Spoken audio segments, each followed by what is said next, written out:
So I'm just checking for Prachi. Let's see if she's online or not.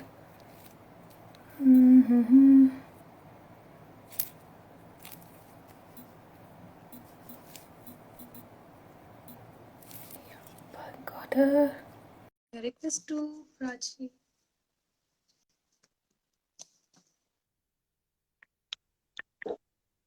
Hello, Prachi. Hi Smita, how are you? Good. So, Delhi में सर्दी कैसी है? How's the winter in Delhi?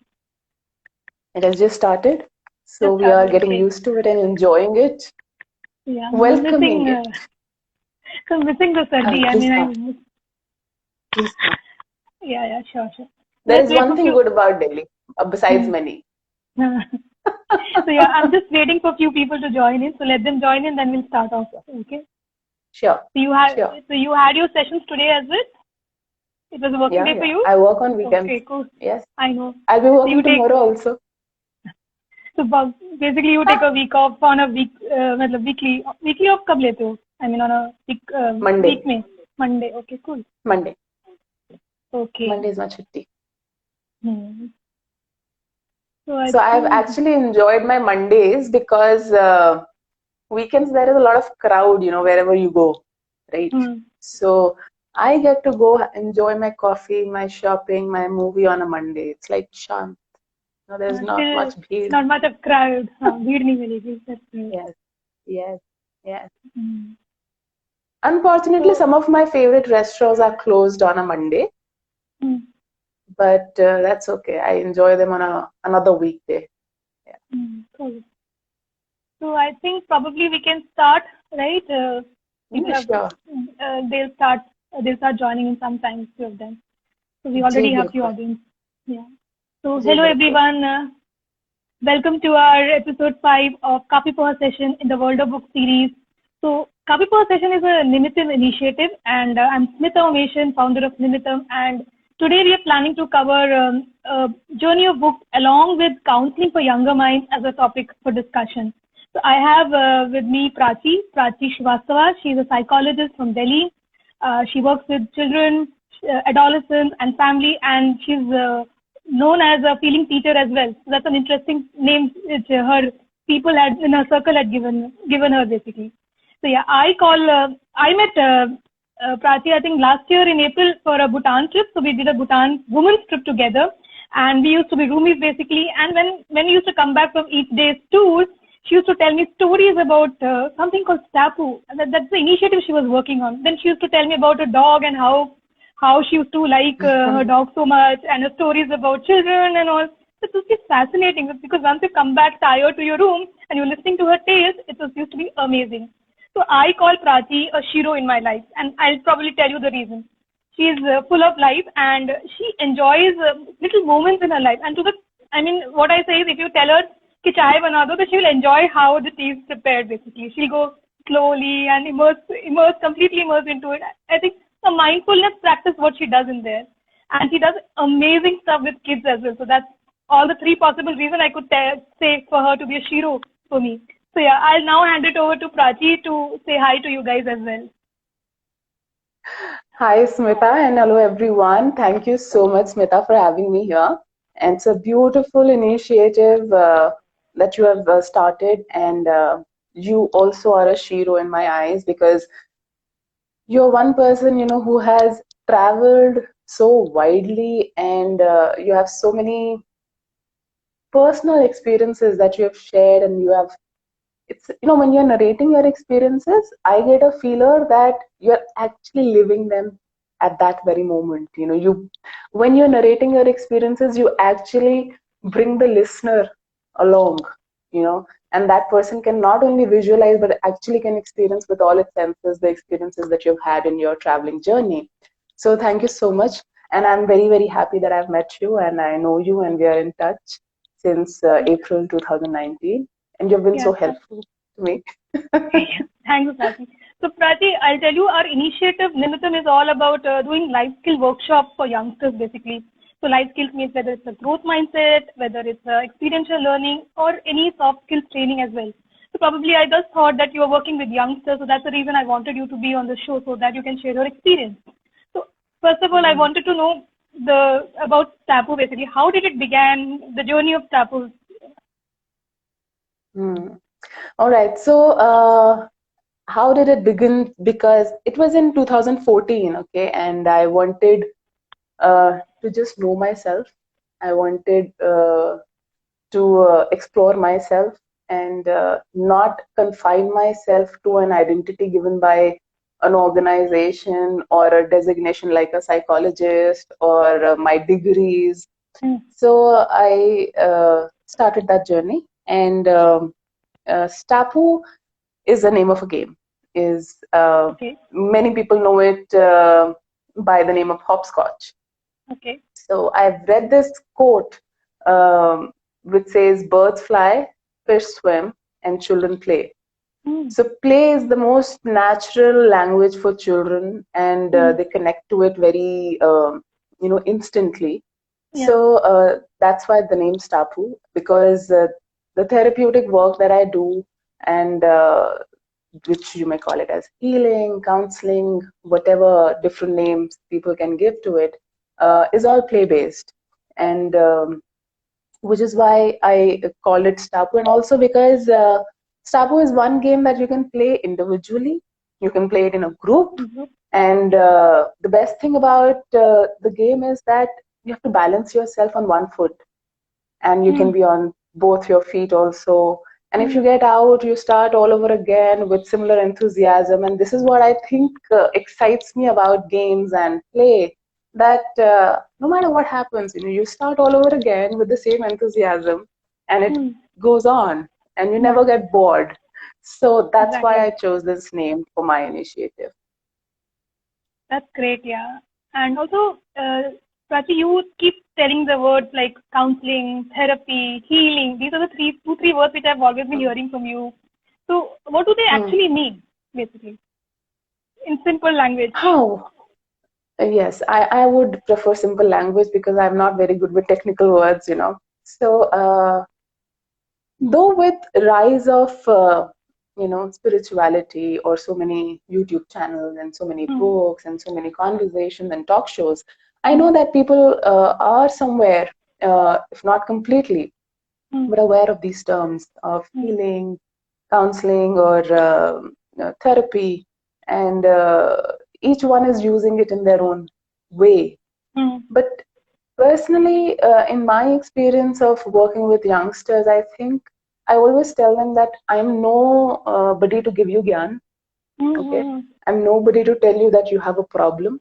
And this is what I tell all the parents, that anyone who is coming to me, any child who's coming to me, I don't see it as a problem. We just create a space where it is his or her space, that child's space, where I'm allowed to be part of. Okay, and that child allows me to be a part of that space, and we together build that space of self-awareness and transformation, and then self-growth. So this is what I think healing, counseling, or therapy means to me. Okay, cool. So, Prachi, you remember that when we met on the second trip as well, when we went to Goa, I was telling you that I'm back from all this trip, but I'm completely lost, basically. And it was difficult for me to get back to city life, and I was figuring it out, how can I come back? And I used to tell this term FOMO, basically, fear of missing out.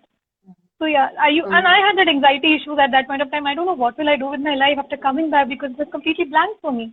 So if you can elaborate the word FOMO for us, and how do people deal with FOMO?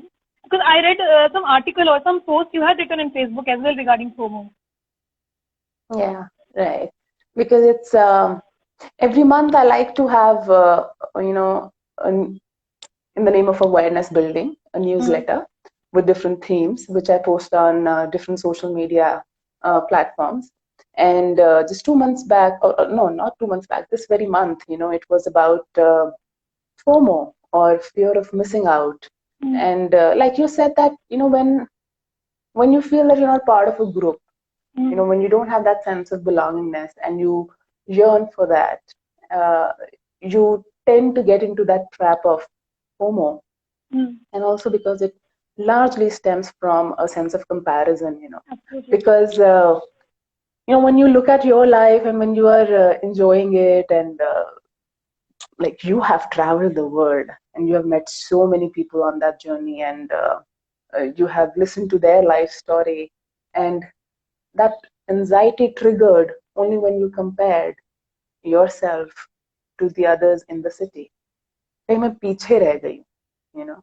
Absolutely, But yeah. when you were standing, exactly, but when you were standing all by yourself and you were focused on your goal, what you want to do, you were, working on it, ये सारे fears नहीं थे, right? Mm-hmm.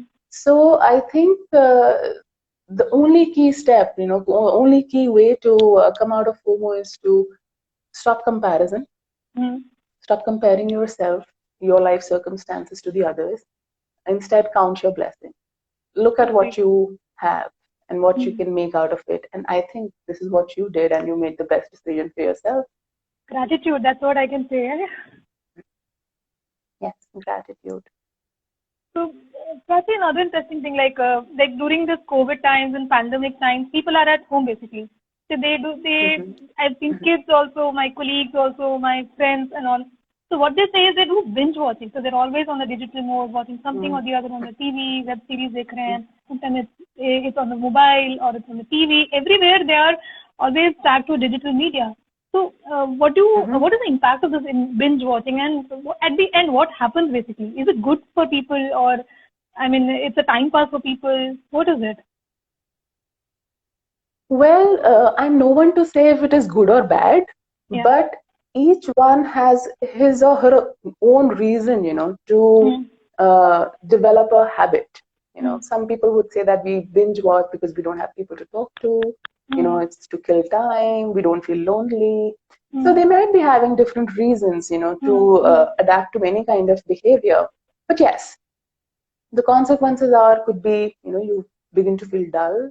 You don't want to do anything. You feel like just lying down in your bed, or after a certain point of time, that's what my adolescents would tell me, that we are bored. It doesn't give us a kick. We don't get anything. How many YouTube videos are you going to watch in a day? So they say that nothing goes inside. It's just that they are exercising the thumb. The parents feel that, they're all the time on the net. But I think we don't give them with substitute. If we reduce the conflicts in the family, if we create a talking culture, if we create a culture of play within the family, togetherness, where we become more tolerant of each other, I think nobody would hide behind the screen. There will be more togetherness. So that's what I can say about binge watching. So, Prachi, another thing. So when you were in Bhutan, I used to see you, carry a diary with you and a book with you always over there, right? Kabhi na kahi, whenever you got time, you used to read somewhere or the other, huh? So I want to know the positive impact of reading basically. Can this binge watching be substituted with reading? So how do you cultivate this habit of reading in kids basically? So too many questions together, but it's all because this is a series on world of book basically. So I just wanted to know how the healthy habit of reading and books can be cultivated with in children basically. See, as far as reading is concerned, yes, it comes from the environment, and if it is there in the form of reading articles, or newspaper, or a magazine, or storybooks, it should be joyful. It should not be introduced as a task that you must read books so that your vocabulary increases, or you should know the meaning of words and your language. Because the moment you make anything that is joyful as a task, it just loses the flavor. So that's one. And secondly, I think if you want to introduce reading to kids, please do not judge kids when they are reading. Let's say they want to read about sports, or they want to read about makeup artists, or they want to read about celebrities, whatever, right? It's okay. At least that child is reading, and reading really helps you to develop different perspectives. You get to know that you're not alone. You're not the only person who's feeling like this. And there are so many interesting books and interesting takeaway points. Having said that, I also feel that there is a lot of junk available these days on the net. In media. Yes, so many teenagers or children or adults for that matter, they would just go by some post on social media, some blog on social media, and would consider it to be the rule. So it's very important that families they discuss what their child is reading, on the net. And it's very important for children and youngsters to know to please question what you're reading, be it in the book, be it in on the net, and go to the right people and discuss. Get your facts together and not just jump onto conclusion and generalize. So that's what I can say about reading in the form of storybooks, in the form of articles, in the form of anything which is of your interest, which attracts you. Just do not stop your child from reading. So, I know you are an avid reader, so I want to know what are your favorite books basically? Is it kids books or is it something animated books? Because I know you love cinema and you watch animated movies as such, right? So Yes. what Yes. genre of books do you read basically? Well, I read all kinds of books. Yes, I mean, when you travel a journey in the sense, with books also, there are certain books that uh, you don't feel like reading any longer. But then, when I meet youngsters, I see that, they are climbing the same ladder, starting with the rom-com or mystery or murder mystery, things like that, right? True. And so I do read different kinds of books, the one book that I think just it's there on the top of my mind is about non-violent communication. The title itself tells me that there is a lot of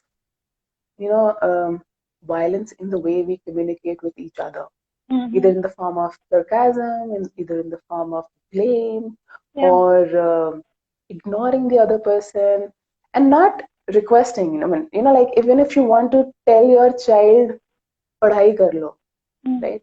It's a very simple sentence. Go study, right? Or please study.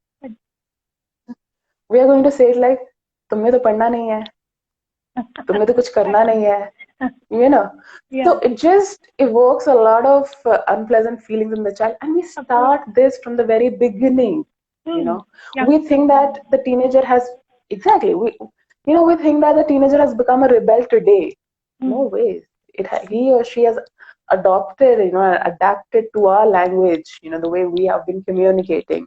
It's like in one of my college lectures, something my professor said when I was in my graduation, when I was doing my graduation. She said, how many times, when we are, when we are with our spouse, with a partner, or whoever, we mostly complain. We mostly say, you don't love me.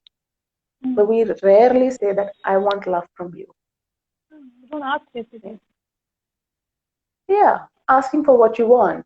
So I'm not saying that it's the only solution, but yes, when you actually pay attention to the words spoken to children or in the families, you would actually notice there is a lot of verbal violence. Not in the form of abusive language, but otherwise also, which we think we accept. We think it's normal, whereas it's not normal. It builds, it makes, because I think the way you talk to children becomes their inner voice. So this is one book that came on top of my mind, which I thought I'll share it with you. It's a non-violent communication too. I'll also make a note of it. I'll also get a copy of that book. So even when I was a kid, so we used to have a daycare center at home. So, and what we used to do is we used to read this books like Tinkle Mein Pandi used to be there, Shikari Shambhu used to be there. So it used to be fun to read out these stories to these daycare kids basically. They used to wait for the expressions basically. Whenever you try and telling them some characters, they will say they didn't understand. They want to repeat. It was just so much fun basically reading those stories to them. It brings out so much. And when I talk to you, it brings out so many memories for me from my childhood basically. So our house used to be a house of laughter basically, love and laughter because of the kids at home. And the profession you are into, I think probably you were also enjoying because of the kids. Oh yes, thoroughly, completely. So I wanted to ask you another interesting question. So what is the best thing, or what is one thing which excites you when you work with children? Well, the fact that, I get to be in the moment with them, Yeah. you know, because kids are completely involved with you in that very moment, and we are actually enjoying it together. So you're not distracted, you're not thinking about anything else. So this is what I love about them. And you mentioned about my dog, Teddy. So this is what I think. I think I've been blessed to have been introduced to children and Teddy, who have taught me, that's what I always tell everyone, that, live like a kid or a dog, because they're playful. They would, if they want to give you love, they would come give you love without any ego hassles. They want to receive love, they would come hug you, receive the love that they want, and they would forgive you also. They for them, for kids and dogs, each day is a fresh day. I'm still learning, still in the process of learning. But that's what I love about my work. You're present in the present, and you're just happy and joyful. You're just excited about the moment. Ab kya aane wala hai? Yeah, that's what I like. Yeah, that's true. I've seen it. I've seen that experience with you, that you live in that moment. Yeah. Another interesting thing, you work with kids, adolescents, and families too. But what about parents? Is there any one parenting tip you want to suggest to people, basically, so that they can take away for them? Well, I think first of all, I just want to say that parenting is, like we all say, it's a marathon, and it's the most difficult and most fruitful experience. But in this, both the partners, they have to work as a team. Even if you are a single parent, you need to stay in touch with people, who can motivate you. Because so many times, partners would begin to blame each other. It's because of you that the child is not doing the right thing, or you don't know how to mother or father the child. So I think it's very, very important that on a daily basis you motivate each other, because children. I mean, both of us can relate to this. We probably have said the meanest and the cruelest things to our parents in moment of rage, or when we were stubborn or whatever. The children can do that, and they can really break your confidence and bring your morale down. And at that time, you need someone to tell you that it's okay. And who else better than your partner or someone, if you're a single parent, maybe your friend, So please, one thing I want to say, anyone should not be judging the parent, and parents themselves should not be judging each other, but support each other in this journey. What I can say. Cool. Very insightful. All the things which you're mentioning is very insightful. Very, it's new for me also to get the understanding parenting and kids and as well. So, Prachi, I think you've been in this field for a long time, and you've been experiencing life as well, and you live your life to the fullest. So, what is it that you want to say that this is one thing which you want to tell everybody to follow it in their life as well? I think everyone is already. And one thing that I have learned and probably follow and would want to continue to follow is to keep moving on, to keep turning the pages of the book and keep reading what's coming next. And just don't stop anywhere. Just keep moving, is what I can say. Yeah. So I think we've had a very interesting conversation today, yeah? So probably I'm catching up with you after like very, always. very long. Yeah, like always. I think probably it's going to be end of our show, I think, but our chit chat has never gets ended, basically. Yeah. So I think probably we need to catch up for another trip, basically, or when I come to Delhi, definitely we need to catch up. Very soon. Let this COVID, let this COVID pandemic stuff get over, and then the travel begins. Let the travel industry boom up a little bit, then we'll start again with that subsequent catch up. Yes. So let me check if there are any questions. Missing, there are no questions. Thank you, viewers, for joining us. I hope you had a great time with us. So thanks, Prachi, and also thanking every viewer for watching my previous episodes as well. Also subscribe to NiMiTHAM YouTube channel And also there is a page called Stapoo, which Prachi maintains in Facebook as well as Insta. Do go there, read about it. And she shares interesting posts, and also she shares stories. So if you want to listen to stories in her voice, it's amazing to do. Go and subscribe her page, or go to her page at least. And also wanted to thank you guys for everything, for the support till now, for all the recommendation and suggestions. So yeah, let's catch up next week with an interesting guest on an interesting journey again. So let's catch up next Saturday. So bye till then. Thanks, Prachi, once again for coming to the show. Thank you, Smita. Thank Another you so thing, much, Prachi, everyone, before we go, I want to tell you that we're planning for a webinar in the next quarter. I mean, every quarter we're planning a webinar for experiential learning. So probably I would like you to come there, be part of the panel as well. So hope you're fine with that. Okay? Would love to be part of your journey. Thank you. Bye. Bye, everyone. Bye. Thank you.